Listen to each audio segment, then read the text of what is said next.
Hello বন্ধুরা, welcome back to my channel. তো আজকে আবার একটা নতুন ভিডিও নিয়ে তোমাদের সামনে হাজির হয়েছি। তো দেখতে পাচ্ছ এখানে আমি চাল ভিজিয়ে রেখেছি, একটা ছোট্ট বাটি করে 1 বাটি চাল। তো দেখো 2-3 দিন ভিজিয়ে রেখেছিলাম। চালটা এমনভাবে ভিজিয়ে রাখতে হবে মানে একটু বুদবুদ কাটবে। তো তারপরে দেখো চালটাকে ভালো করে জল পাল্টিয়ে পাল্টিয়ে ভালো করে ধুয়ে নিতে হবে। তো একদমই পরিষ্কার হয়ে যাবে। তো এই তো চালটা আমার ধুয়ে নেওয়া হয়ে গেছে। তো এবার আমি মিক্সিং জারে দিয়ে দিলাম। তো চালগুলোকে পিষে নেব। আর এই যে চাল ভিজিয়ে পিষে তারপরে যে পাঁপড় তৈরি করা, এই পাঁপড়গুলো খেতে কিন্তু খুবই সুন্দর টেস্টি হয় খেতে। হয়তো একটু পরিশ্রম হয় কিন্তু খেতে দুর্দান্ত হয় আর খুব ভালো ফোলে। তো দেখো আমি এখানে পিষে নিয়েছি। তো পিষে নেবার পরেও ভালো করে জল দিয়ে গুলে এটাকে নিয়ে নিয়েছি অন্য একটা পাত্রে। তো কিছুক্ষণের জন্য রেখে দেব। এই যে জল দিয়েছি, তো উপরে জলটা থিতিয়ে এসেছে। তো এই তো দেখতে পাচ্ছ, এই যে জল, হালকা জলটা দেখা যাচ্ছে যেটা, তো এই নোংরা জলটাও আবারও কিন্তু আমি ফেলে দেব।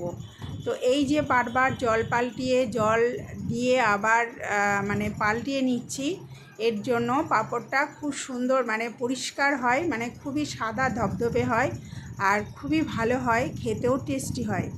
তো তোমরা অবশ্যই দেখো, ভালো লাগবে পাঁপড়টা আমি কিভাবে বানাচ্ছি। তোমাদের যদি ভালো লাগে অবশ্যই লাইক শেয়ার কমেন্ট করো, আর কেমন লাগলো অবশ্যই বলবে। তো তারপরে দেখো এই যে বাটিটা আমি দেখালাম, তো এই বাটিটার 1 বাটি চাল ছিল, একদম ভর্তি ছিল না, অল্প খালি ছিল। তো ওই বাটির মাপেই এখানে 1 বাটি চালে আমি 8 বাটি জল নিয়েছি, চাল বাটার পরে 8 বাটি জল নিয়েছি। এখানে জলের পরিমাণটা অনেকটাই বেশি লাগে। তো যেহেতু এটা আবার দেখো রান্না করতে হবে, তো কড়াইতে আমি দেখো জল দিয়ে ভালো করে, এই দেখো একদমই হালকা, একদম পাতলা হয়েছে। তো এবার হালকা আঁচে এটাকে সুন্দর করে রান্না করে নেব। তো এটা অনবরত নাড়তে হবে, কারণ আর একদমই লো আঁচে দিতে হবে, না হলে না নিচে লেগে যাবে আর দলা পাকিয়ে যাবে। আর এখানে স্বাদ মতো একটু লবণ দিয়ে দিয়েছি, এখানে আর কিছু দেবার দরকার নেই।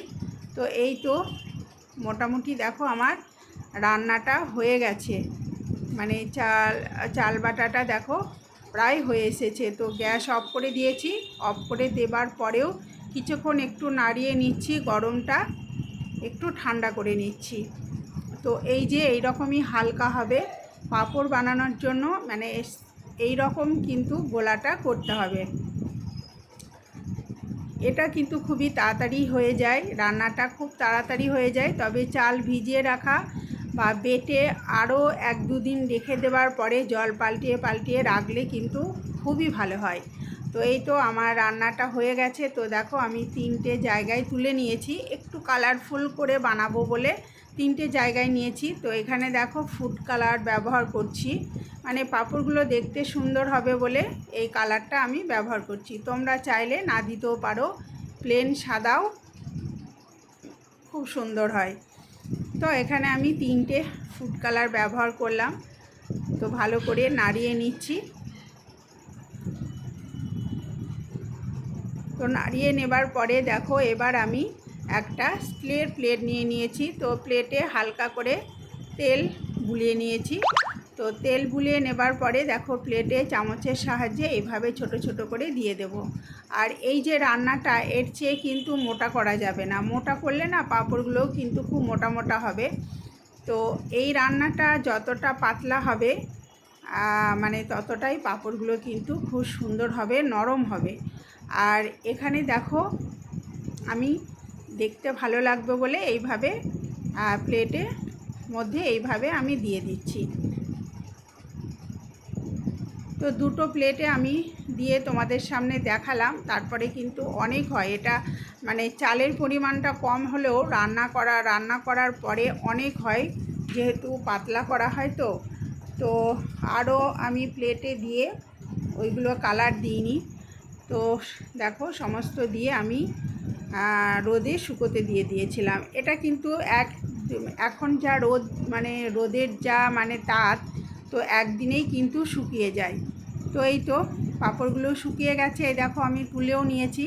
তো দেখতেই পাচ্ছ মানে কালারফুল, দেখতে বেশ ভালো লাগছে। তো এবার চলো আমি তোমাদের ভেজে দেখাচ্ছি।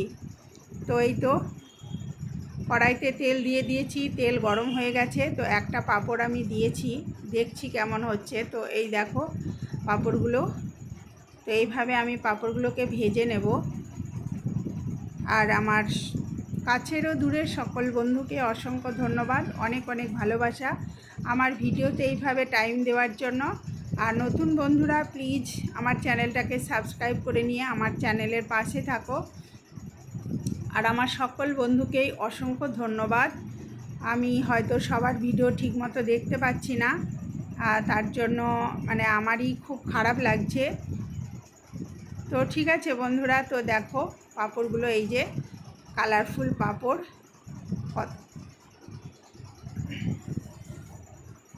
তো এইভাবে দেখো আমি ভেজে তুলে নিচ্ছি। তো পাঁপড়গুলো না সারা বছর কিন্তু রাখা যায় স্টোর করে। তো কোনো গেস্ট আসলে তো এইভাবে ভেজে, বা নিজেরাও কিন্তু চায়ের সঙ্গে তো খুবই ভালো লাগে খেতে। তো তোমরা অবশ্যই বানিয়ে দেখতে পারো, ভালো লাগবে। আর যদি ভালো লাগে অবশ্যই লাইক কমেন্ট শেয়ার করো। তো এই তো পাঁপড়গুলো আমার ভেজে নেওয়া হয়ে গেছে। তো আমি অল্প করেই ভেজেছি, তবুও দেখো মনে হচ্ছে কত পাঁপড় ভেজে নিয়েছি। তো এখনও আমার পাঁপড় রাখা আছে। তো এই তো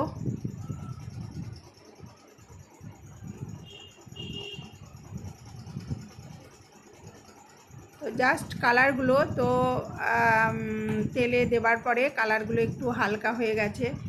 তো যাই হোক, ওটা কোনো ব্যাপার না। তো তখন বেশ দেখতে ভালো লাগছিল, তো এখনও ভালো লাগছে। তো যাই হোক, তো তোমরা ভালো থেকো, সুস্থ থেকো, আর সব সময় হাসি খুশি থেকো। আবারও কোনো নতুন ভিডিও বা রেসিপি বা কোনো গানের ভিডিও সঙ্গে দেখা হবে। ধন্যবাদ।